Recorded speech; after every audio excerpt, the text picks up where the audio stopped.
Hi everyone, it's Niamh here and welcome to my art journal. Today is page inspired by both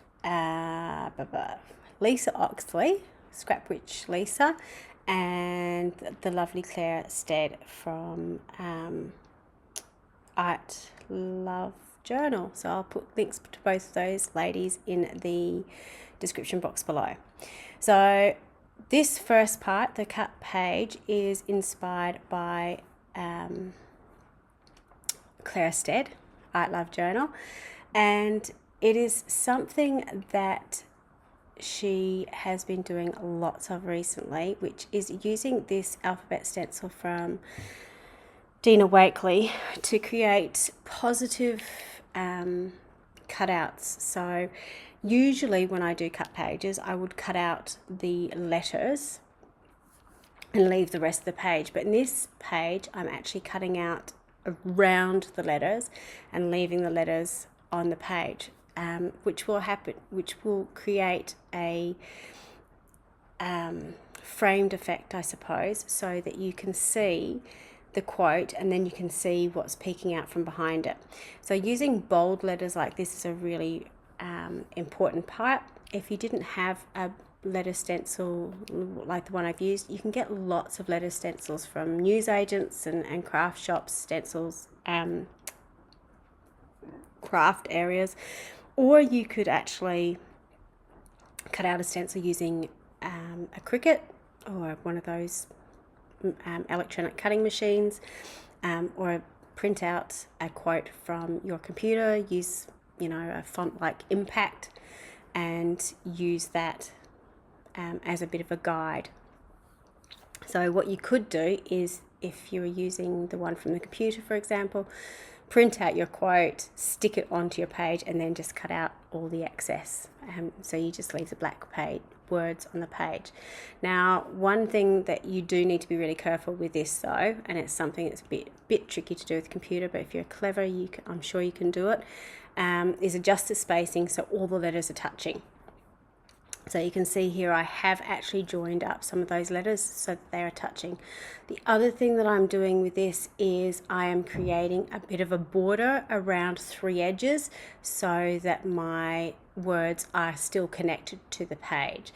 Now, what I was playing with this page in particular to see if it was possible was I've actually put my letters over on the right hand side of the page.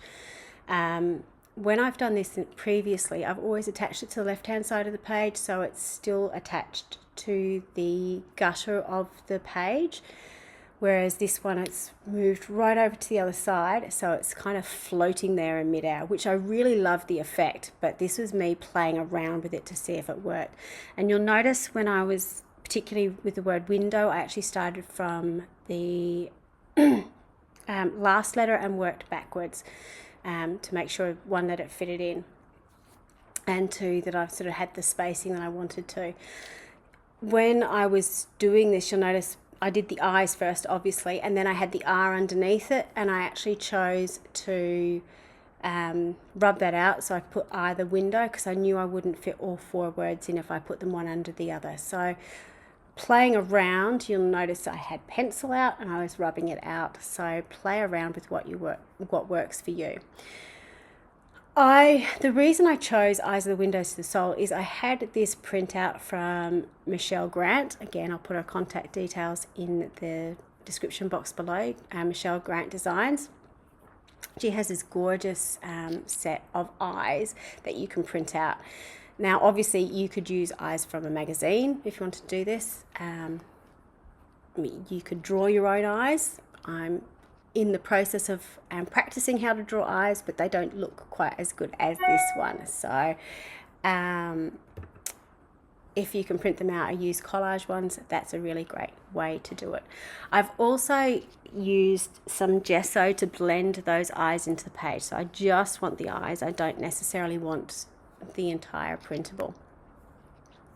When I've done that, now I'm going in with some collage papers just to add some pattern into the background. And this page is the one that's kind of inspired by Lisa Oxley, Scrap Witch Lisa. She does these beautiful sort of layers of color and pattern, which always inspire me. Her artwork always looks like a rainbow explosion, and just the way she uses color and pattern is really, really fantastic. So check out her feed, particularly coming up, I don't know when you're watching this, it's probably way past February when the 100 days project starts, but Lisa for the last 5 years I think does 100 days of hyperlapse video where she creates her amazing artwork and she does it in hyperlapse, so really, really fast video, and you sort of get in a minute her entire process,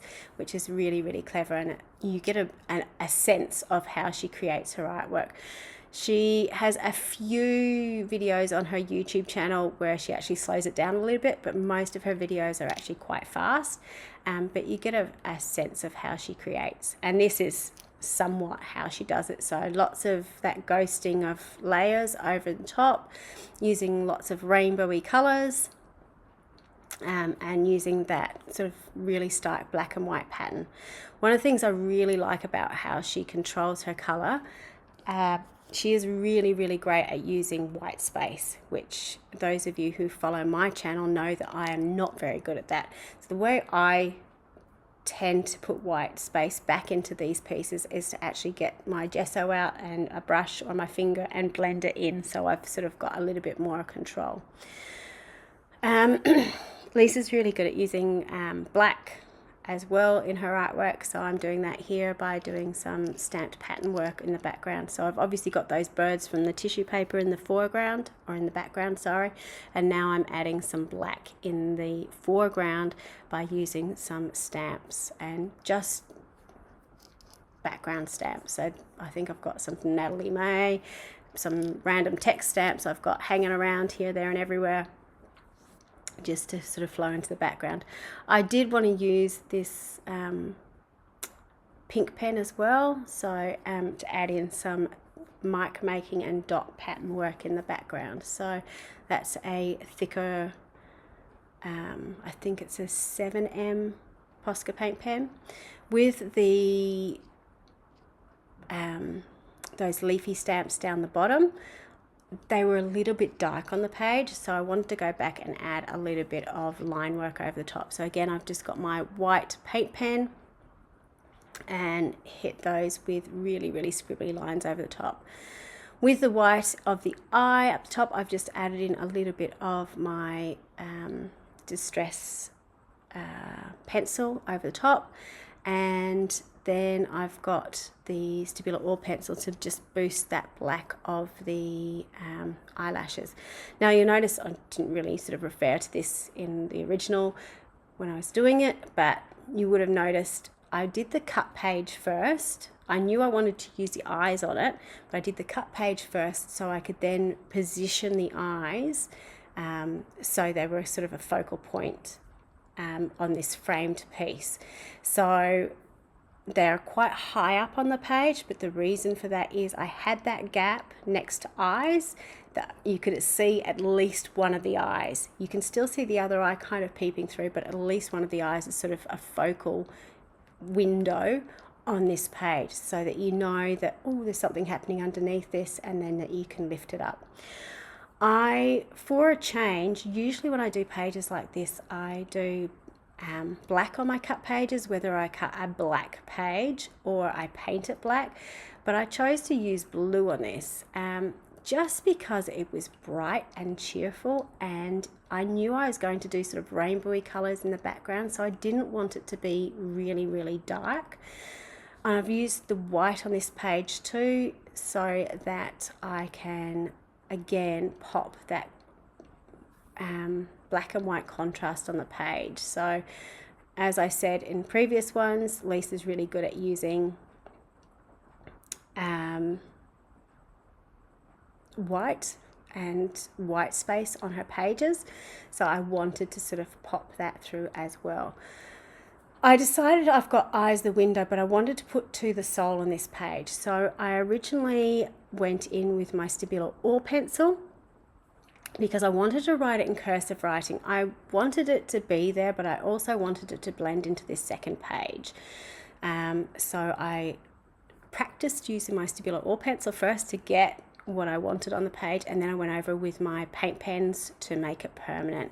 So you've sort of got this link between the two pages, and here on the close-ups you can see that mark making, you can see the bright colors, you can see how that little bit of white paint pen over those stamped leaf stamps just helps make it look a little bit more painterly, and how that cursive to the sole on the second page ties both pages together.